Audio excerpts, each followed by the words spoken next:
Welcome back to the channel and welcome back to another UFC fight prediction video. In this video, we'll be predicting the full card of fights for UFC 293 Adesanya versus Strickland. So without further ado, let's get into the predictions. But wait a sec. Before we get into that, me and NickyBets are going to recap last week's card, UFC Paris, and talk about how that went. So I believe we both went 7-4. I think he might have been 8-3. I went 7-4, I believe. And I think neither of our parlays hit, but yeah, it was like one miss that caused the parlay to not hit. But going to try to work on that and try to do better this week. That's all we could do. And yeah, it was like a terrible decision, home cooked decision.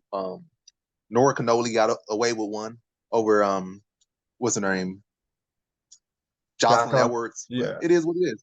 You just got to try to pick picks that they can't rob you. Like pick picks that are gonna win and don't give them the leeway to rob you. So don't give the highwayman no chance to rob you. So, but all along, solid card, 7-4.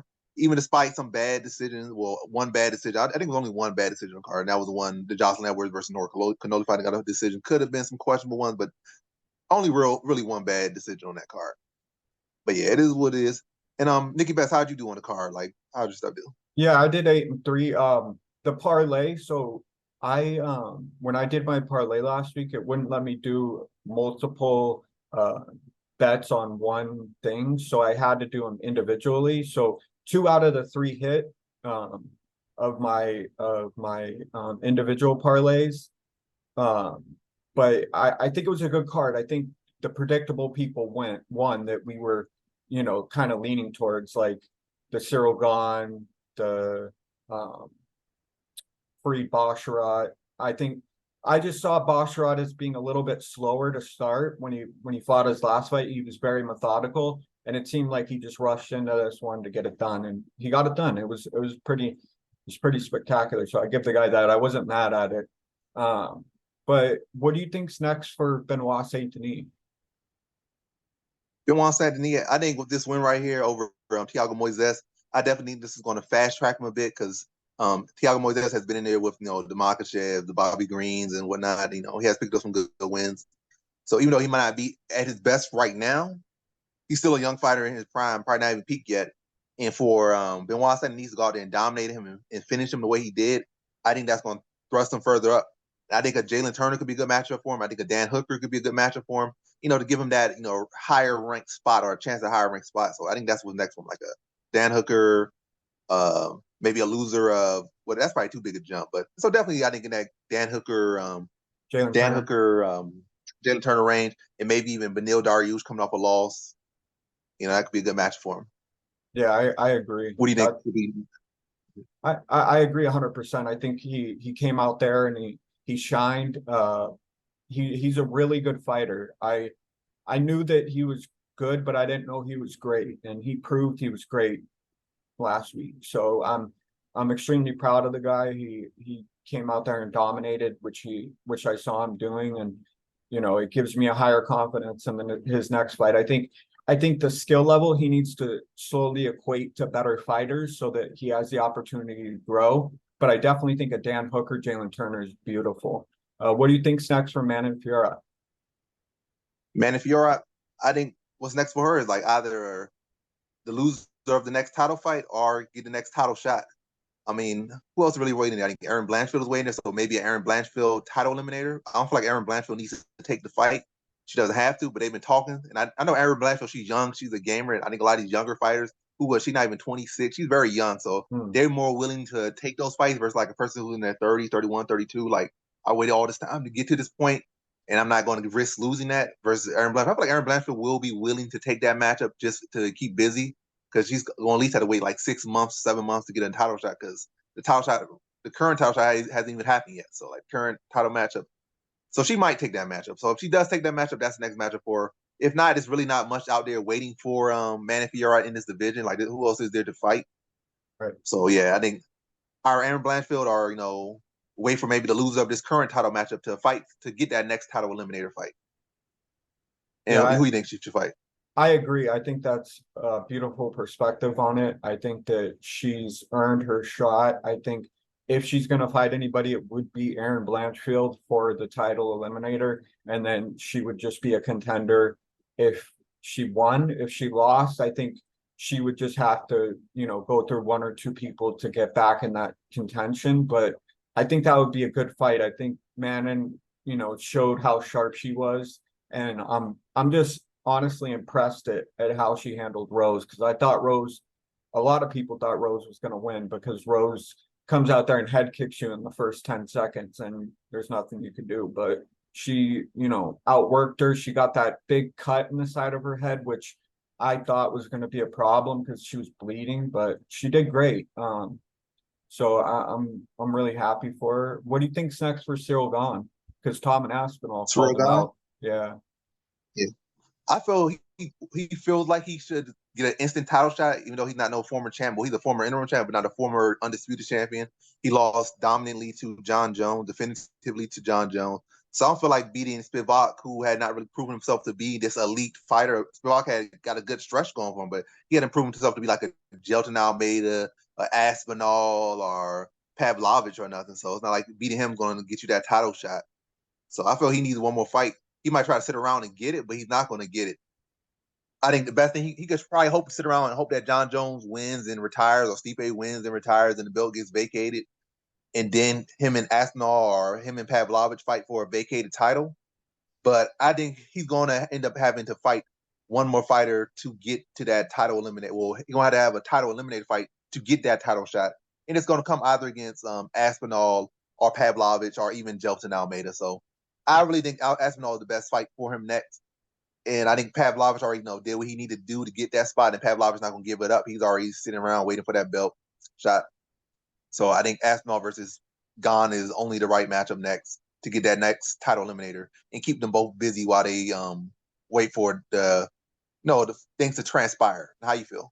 Yeah, I feel the same way. I think him and Tom Aspinall should fight. I saw them drinking beers after Cyril Gahn's win, so I think they're both really nice guys, which makes it hard to anticipate the two fighting. But I agree. I think the loss to Jones, he needs to put one more nail in the coffin to be able to get that in that range. And I think either Jelton Almeida, like you said, or Pavlovich, or even Tom Aspinall, he just needs to fight one of them. And if he beats one of them, then he's definitely in the talks for getting that belt title back, or getting a chance at least. I don't think he beats John Jones 9 times out of 10. So he's a good fighter, but not John Jones.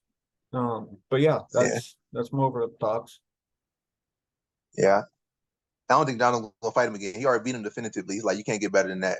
It's like, what risk is there? I mean, what reward to take that risk? He knows Cyril Gahn's a good fighter, and there's a chance he could win, but like, it's nothing behind it. Like, it's not, oh, it's gonna make my legacy greater. It's not gonna be worth the training and stuff. So, like, unless Cyril Gahn go out and just knock everyone else out, like, there's no reason to fight him.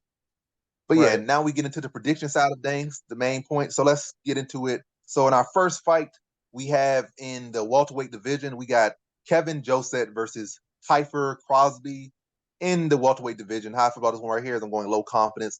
Kiefer Crosbie came in. I think he had one fight, and he, I guess, nut kicked or something Mike Jackson, and that was ended up being like a DQ loss for him. Then he get left. I think he took one more loss. He took like 1, 2, 3 more fights, and now he's back in the UFC.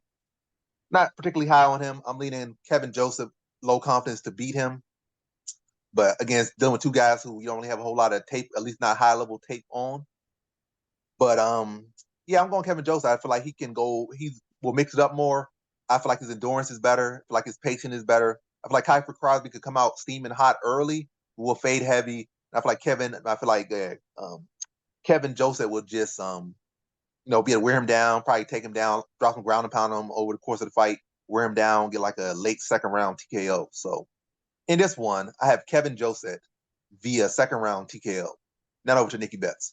Yeah, I agree wholeheartedly. I think Kevin Jousset, he fought Jack Della Maddalena, which he didn't win, but he showed his endurance and his ability to stay in there. And if you can weather Kiefer Crosby's storm and turn around and take it over. I think that's what he does. I think he comes in there. I have a very low confidence because both guys are at the same level. The first 5 nights of the first 5 fights of the night, I have a low confidence in all my picks because they're just so evenly matched. But I think Kevin Jousset squeaks out a win in this one. So I got Kevin by decision.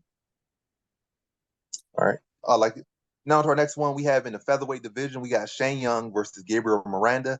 And once again, you said low confidence on a lot of these fights. I'm not gonna go low confidence for the first 5, but definitely these first two or three, like low confidence on it. And I definitely agree.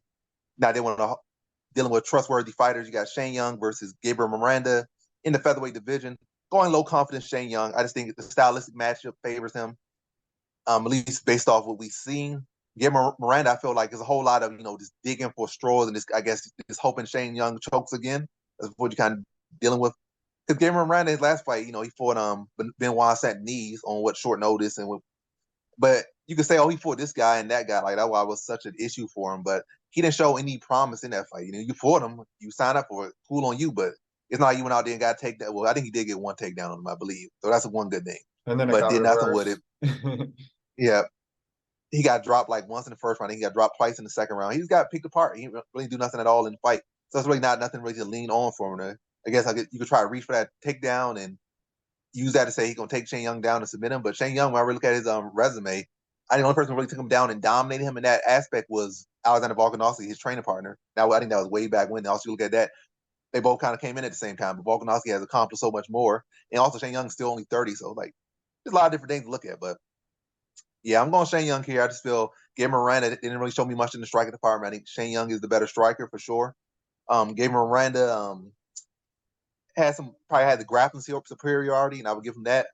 But when I look at his competition, look at the people he beat. He's beating these guys like 9-42 and stuff. Like his record is terrible.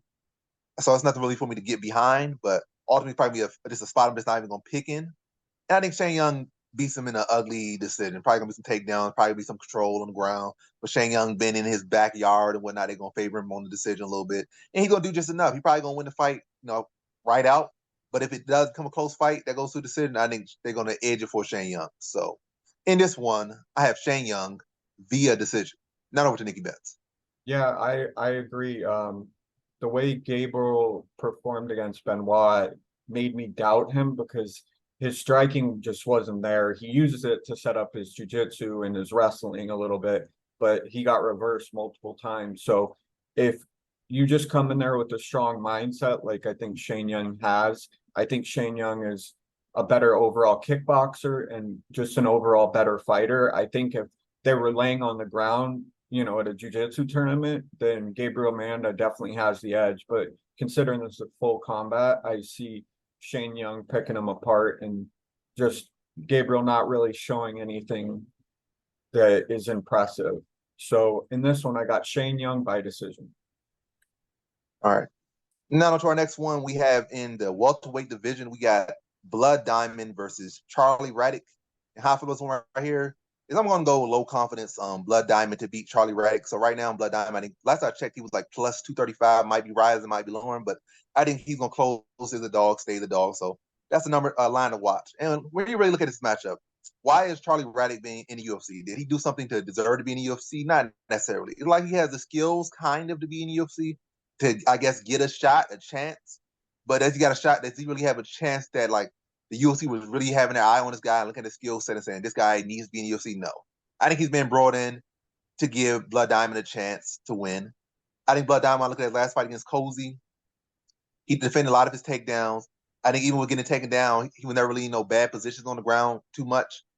And then I think each round he was able to do effective damage, especially in the second round. Had Cozy hurt several times in that fight.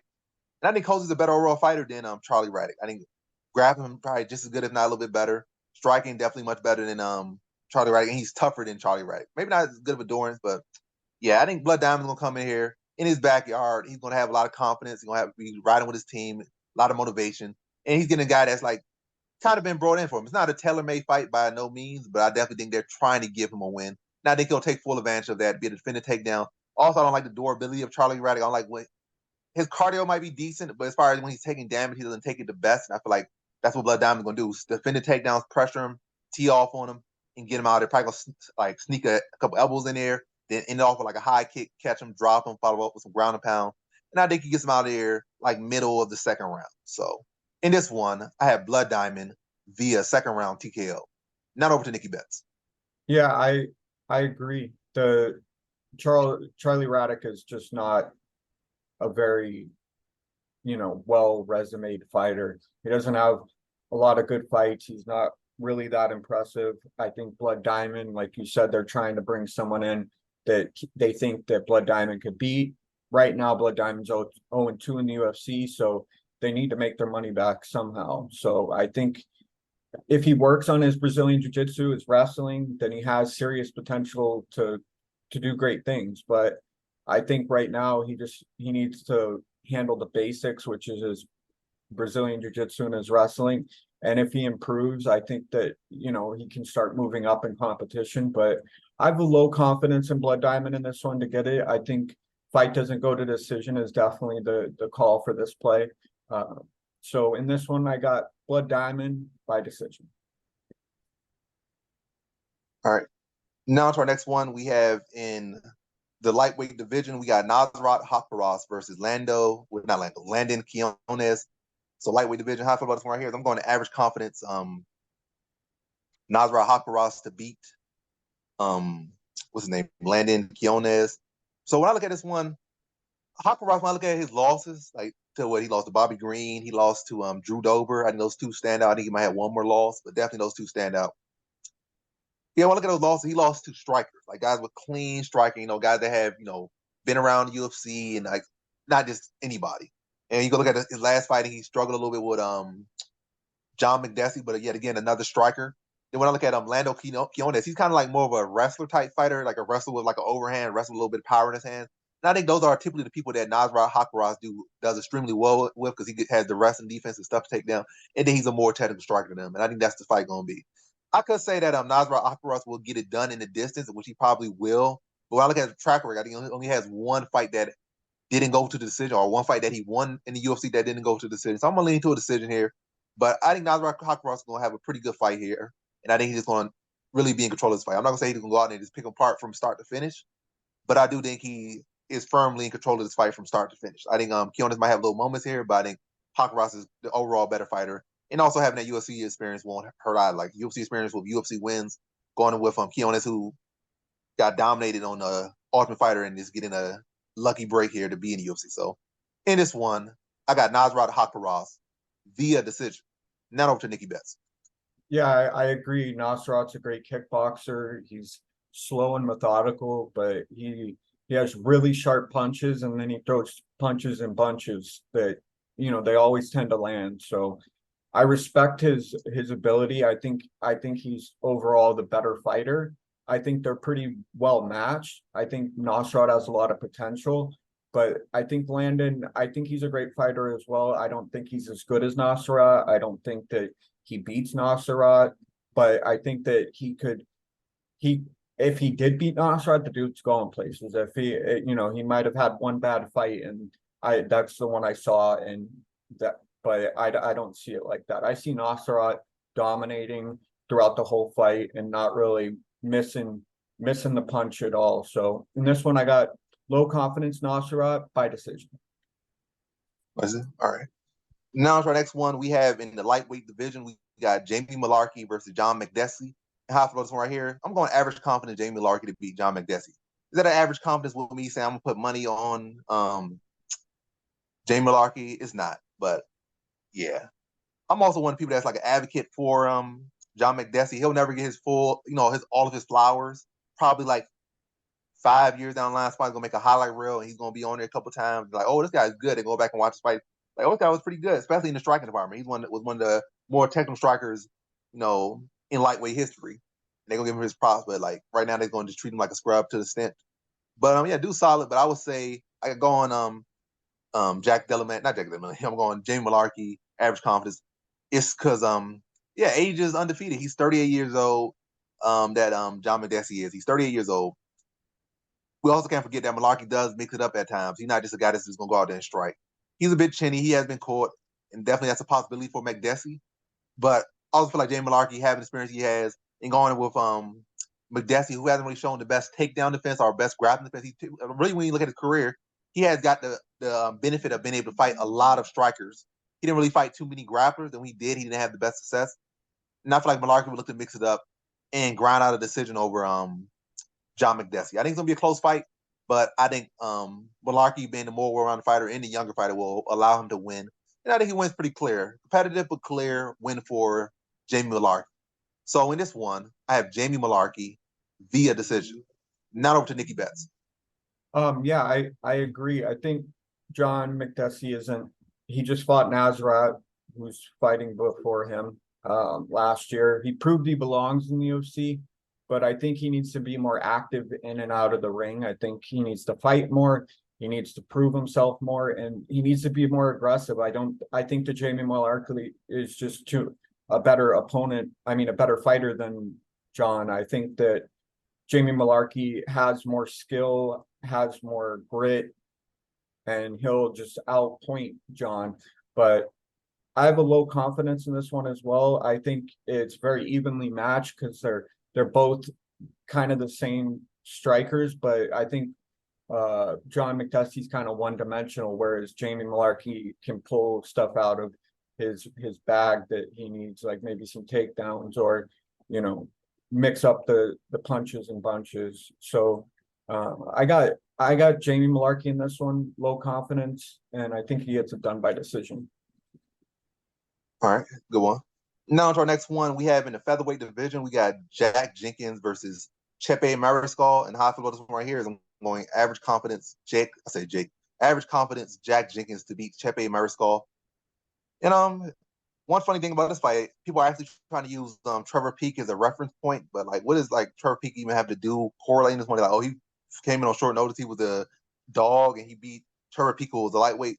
But Trevor Peek, really the only reason that Trevor Peek was a favorite, or at least the people that kind of knew of the fighters to an extent, was kind of in hopes that Kape Mariscal will be a fighter that typically gets in wild exchanges. And Trevor Peek had the big blockhead, he was hard to put away, and he would catch him with a big sloppy punch. That's kind of what you were banking on. You were banking on Trevor Peek to be this bigger, more technical fighter. Trevor Peek literally is the absolute opposite of technical. So it's like not even a comparison. Like now I'm coming down with Jack Jenkins. Jack Jenkins has pretty solid grappling. Not to say that he's such a great grappler, but I think he has enough grappling to be able to address what anything that Mariscal has to bring to him in the grappling department and keep it on the feet. Maybe score his own takedowns when necessary to get it, catch his win or recover. The only thing I feel like Jack Jenkins is a much more cleaner, crisper, technical, sharper striker. More efficient with his work and does more damage. Very debilitating leg kicks. I think he's going to pick apart Kape Mariscal. I think Kape Mariscal is going to make it an exciting fight, but I think Jack Jenkins, he typically does. He's going to invest in that leg kick, take away any bit of power that any bit of plant that Kape Mariscal has pretty early. Just look really to this break him down, of course, fight. I think he stops him late second round. So in this one, I have Jack Jenkins via second round TKO. Now over to NickyBets. Yeah, I think Kape and Jack, this is a good evenly matched fight as well. But I think Jack is, probably I want to say he's going to lose only because I think Chepe's kind of on a trajectory like I saw Benoit on. I don't know. I think if he loses this one, I think that it's a problem because it's going to show Jack Jenkins might be overrated, but Jack Jenkins has a really good chance of winning this fight. He's a solid fighter, but I just see Kape doing overall more work, and he's a serious underdog, and it'd be a big stretch to say he'd win, but I'm gonna lean towards Kape in this one. So this one I got Kape by decision. All right, cool.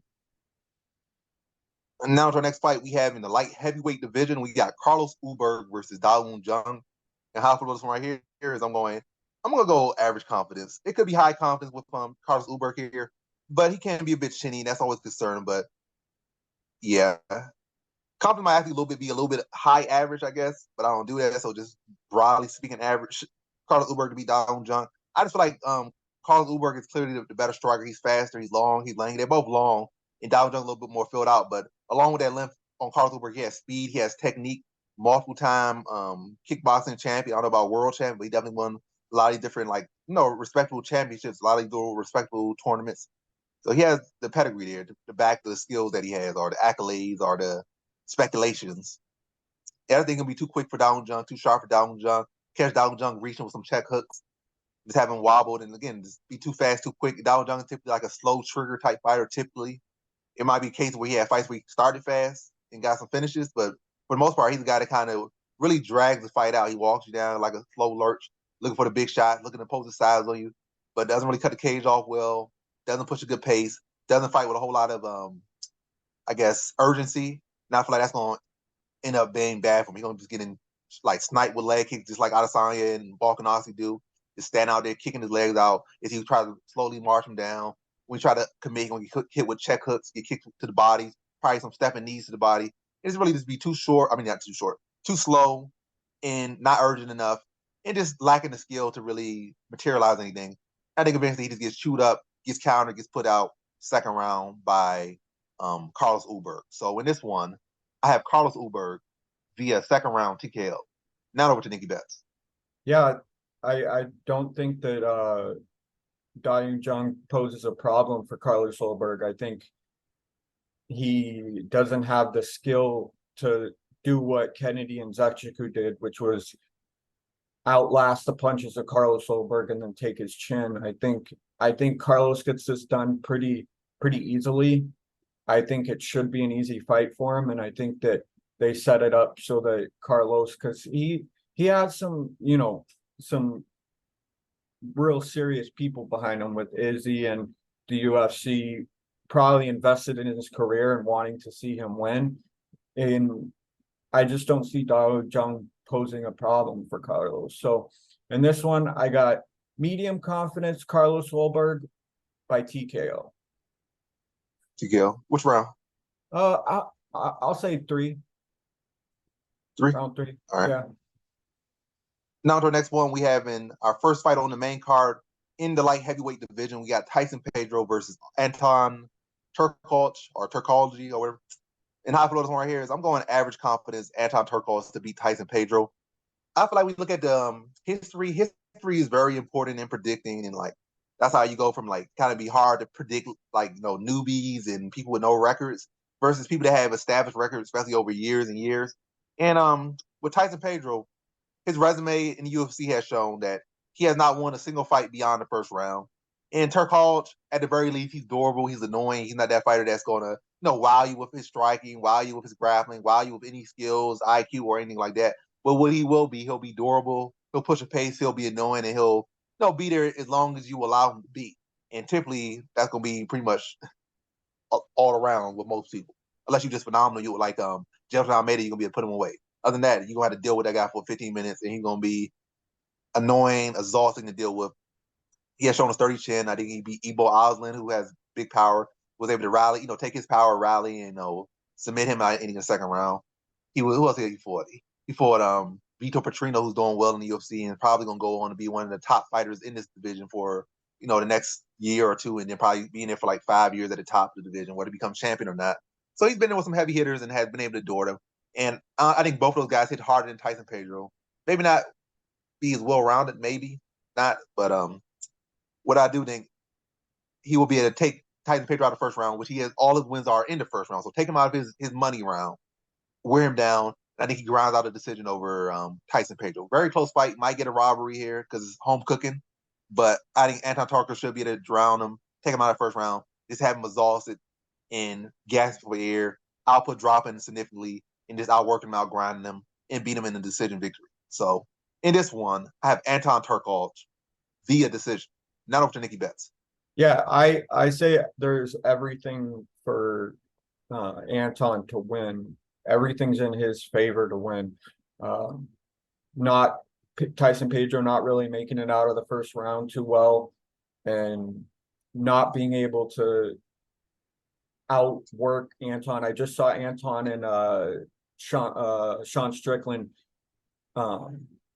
They were sparring, and he looked like a real competitor against Sean Strickland. I'm not saying that he is a competitor for Sean Strickland, but he showed that he a little bit of what he can do. And I think he's supposed to win. I think that's what's supposed to happen. But I think Tyson Pedro actually wins because he's in his hometown, he's in it in his element, and I think that he just either gets the split decision or he does something spectacular in the first round. I think it's one of those two things. And I feel bad for Anton because he's fighting in a place where it's not his native home and he doesn't have the hometown advantage. But I think Tyson Pedro just does it, and I don't know how. Probably first round TKO. Let's do that. Let's go Tyson Pedro first round TKO. All right. Now to our next fight, we have in the heavyweight division, we got Justin Tafa versus Austin Lane. I guess 1.5. Can't really call it 2 because the first one was like a no contest. But anyway, they're rematching. I'm going Justin Tafa, low confidence to beat Austin Lane. When I really looked at the fight, like watching, I was kind of glad it ended the way it ended because Justin Tafa didn't look like he was having the best success. And after Austin Lane was getting off on him. But I feel like the Tafa brothers are having going to have a good year, or at least a decent year this year.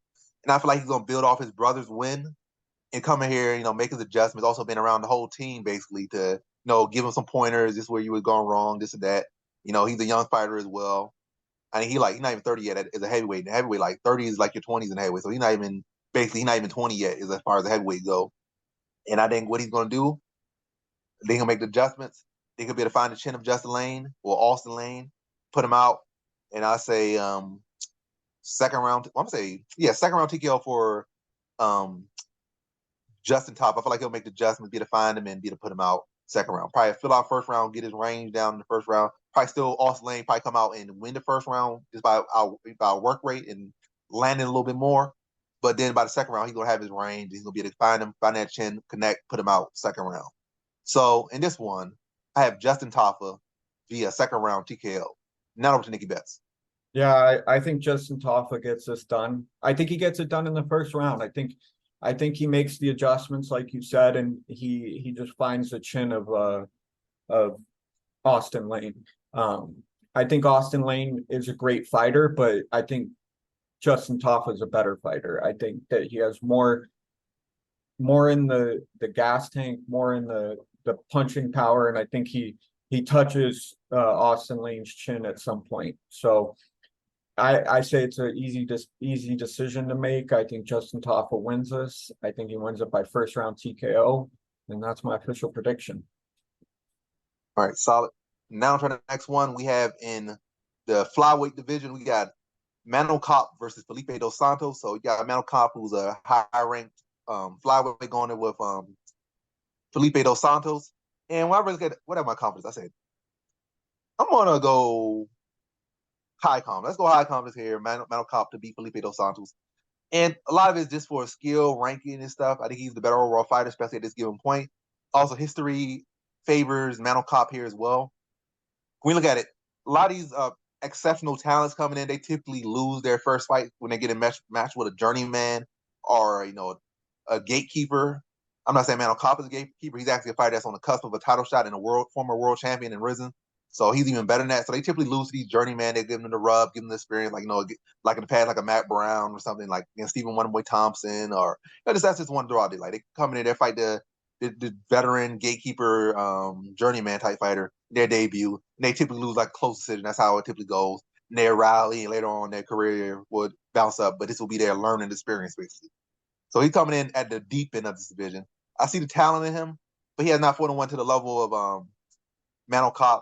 And again, he's going to thrust it into the deep end in his very first fight, and it's on short notice, a fight that he's not even supposed to be in. I think Kape will be too fast, too sharp. Felipe dos Santos like to mirror Charles Oliveira a lot, and Oliveira's not the best at defending punches. I think he has a little bit better chin than Oliveira, but doesn't have the grappling or the striking threat. He's not nearly as lethal as the guy he's imitating. I think Kape will be too fast, too sharp, get it, split his guard, catch him with shots. It doesn't really have him like sin double or triple. I think he puts him out first round. So in this one, I have Kape via first round TKO. Now up to NickyBets. Yeah, I think Manuel Kape gets it done. He's going to be in my parlay. I think Felipe dos Santos is an up and coming young fighter. You would think the younger fighter has the advantage, but Manuel Kape's only 29. Like he's still in his prime, like he's at his prime.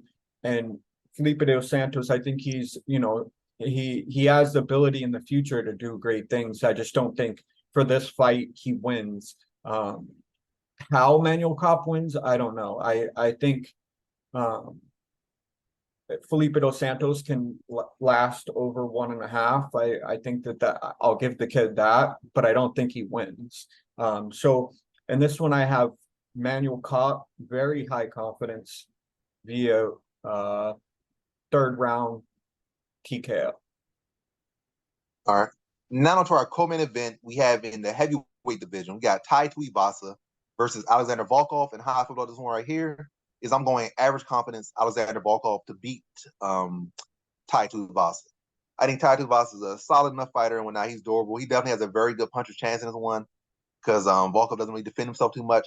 Chin be like dipping a lot of times, be hanging out there, be square a lot of times. But yeah, outside of a puncher's chance, I can't really give Tuivasa. I feel like Volkov could win a striking matchup. He could even potentially win a slugging matchup. He can go out there and mix up grappling and win that as well. He could sub him. He could win a lot of different ways, whereas Tuivasa really just relying on one big punch chance. I can't see Tuivasa being a more technical fighter. I kind of see him relying on catching him. Maybe a Derek Lewis type of fight where he's kind of getting picked apart and he finds that right shot and puts him out. Or, maybe at the beginning of the fight, he just finds that shot early on or something, or in the middle at some point. But other than that, I can't really get behind him here. I think Volkov will be too sharp, too long. I think he'll be stabbing with some teeps to the body and extending his length and maximizing his length. It's really picking apart Tuivasa, especially seeing the fact how hard, how bad Tuivasa reacts to getting kicked in the body. So he'll be stabbing the body a lot, rip him to the body, stabbing with the jab. It really be mixing up on him and being long, keeping it long, and it's really exploiting his reach against the shorter Tuivasa. Shorter, very hittable Tuivasa. Tuivasa has not worked on his defense at all either. So he'll be pretty hittable and relying on a big puncher's chance. And I just feel like Volkov's going to come in knowing that, might make some takedown just to throw him off a little bit. Then on feet, just be stabbing with teeps to the body all day long and really putting the mix on him. And I think he gets him out of your second round. Just accumulation and body work. So in this one, I got Alexander Volkov via second round TKO. Now to NickyBets. Yeah, I think everything in the playbook, like one of the fights before this, I think everything says Alexander Volkov wins this. I think everybody thinks Alexander Volkov is, better, bigger, faster, more dynamic, and has more in his tool belt. Because Tuivasa is kind of one-dimensional. He's a really good striker. That's he's great at that one thing, and all he needs is one chance to hit your chin. And I think this is that fight where I say Tuivasa wins, and I only say that because he has a puncher's chance, and I think if you're gonna bet it, I would bet Alexander Volkov, but my choice to win is Tuivasa. I want Tuivasa to win. I like Tuivasa, and I think that if he can find the chin of Alexander Volkov's going to sleep. So in this one, I got first round TKO Tuivasa. All right. Now to our main event, we have in the middleweight division for the undisputed middleweight title between reigning undisputed champion Israel Adesanya versus Sean Strickland. Now, how I feel this one right here is I'm going lock confidence Israel Adesanya to beat Sean Strickland. I feel like Sean Strickland is kind of tailor-made for Adesanya, except the fact that he is a BJJ black belt. But Adesanya has been in there with a lot of BJJ black belts or people that are looking to take him down and use their grappling. And that's really been the majority of these fights. You might feel like, oh, he's full of strikers or he full of short, stocky strikers and he just kicked them all day. But in reality, most people before have been like high-level BJJ black belts or high-level BJJ practitioners. Like Costa, I think originally he was a grappler. Later on he shifted to a striker, but he had to grapple. He didn't really use it, but he was a grappler. Vittori for him twice, his whole approach was try to volume and grapple him. Didn't have much success there. I think his debut was a grappler. So a lot of these fighters have been grapplers that he has fought. So it's like nothing new for him. And Whitaker in the second fight tried to grapple him. So he has done pretty well with those type of fighters. So yeah, Sean Strickland will come in here. And also for the fact that Sean Strickland hasn't really been using his grappling as a strength for a very long time, since maybe when he was a welterweight or maybe his first couple fights, like first couple years in the UFC. So anytime you really let your skill set kind of diminish, even if you're training it all day long, all year long, if you're not really implemented in your fights, it's going to diminish. So the fact that Ari wasn't a big threat for Adesanya, and now that he allowed it to diminish over these years, I can't really see his grappling being a big threat. Adesanya's going to respect it. That's also going to help him be able to deal with it. So I really don't see his grappling being a big factor here. Then Adesanya might surprise us and like hurt Strickland and try to tap him out, and then he might have success. He's been training with Gordon Ryan and the other people. I don't think he's been training with Gordon Ryan. He's been training with the other guy, but I don't know. I forget his name right now. But Nicky the Rod? other world class guy they beat. No, not Nicky Rod. Who's the other part of that team or that former team? I forget the dude name right now. Yeah, I know who you're But talking about. Yeah. yeah, I don't know why his name eluded me. That guy been all over Twitter and Instagram right now. He's Social been media. trending. Yeah. Yeah, he's been trying to get on. He's been in this fighters camp and that fighters camp. He's been talking a lot. I think Craig Jones is his name. It might be Craig Jones. If I'm Yeah, that wrong, I'm sounds wrong. right. But I think it's Craig Jones. Yeah. So he's been training like, and I think they're from the same area or at least the same country. So, and he's been helping Volk. So he's definitely been working on his BJJ a lot. We've seen him training. So I think Adesanya could sneakily pull out a sub here. But back to the prediction, I think Adesanya will be too sharp. Strickland walks very flat-footed. He doesn't defend leg kicks.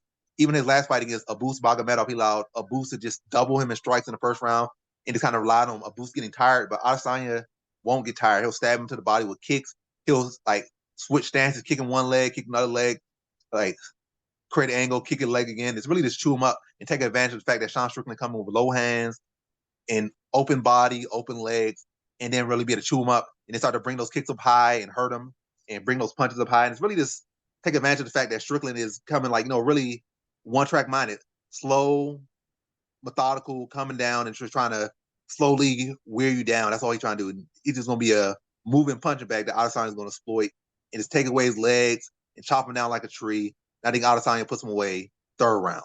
So in this one, I have Israel Adesanya via third round TKO. Now up to NickyBets. Yeah, I really like this fight. I think the press conference is going to be more impressive than the fight, like everybody's anticipating. I think I'm going to have a great time watching it. I think it comes on tomorrow. No, it's Saturday. Oh, it's my press conference? Yeah. Yeah, I'm not sure when the press conference. I think it's probably tomorrow. Yeah, so I want to say tomorrow. I think it's going to be better than the fight. I don't think that Sean Strickland has the ability to defeat Izzy. I think Izzy's proven himself against multiple talents, and I think, like you said, Marvin Vettori is a better wrestler than Sean Strickland. I would say, because he utilized it a lot more, and that gives you the experience in the cage. And Sean Strickland's ready to just try to outpunch you. So I think he's going to shoot for takedowns. I think this is an easy lock over 1.5 Izzy. No issues with that. I'm definitely betting that. And I think Sean Strickland, it's going to be the buildup will be great, but the actual fight itself will just be Sean Strickland just getting beat. And I feel bad for Sean, because Sean seems like, even though he says all these outlandish things, I think inside he's actually like a really nice guy. He's friends with Chris Curtis, and Chris Curtis seems like a genuinely good guy. So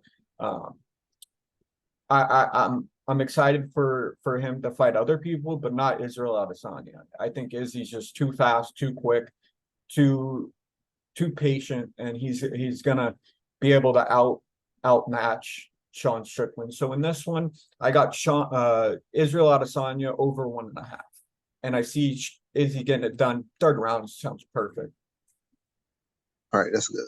And that's the video. So what's well, that's not the full video. Now we're gonna come with our parlay. So my parlay for this card is going to be Adesanya, it's going to be Kape, and it's going to be Carlos Ulberg. So Adesanya, Israel Adesanya, Mano Kape, and Carlos Ulberg. That's my three.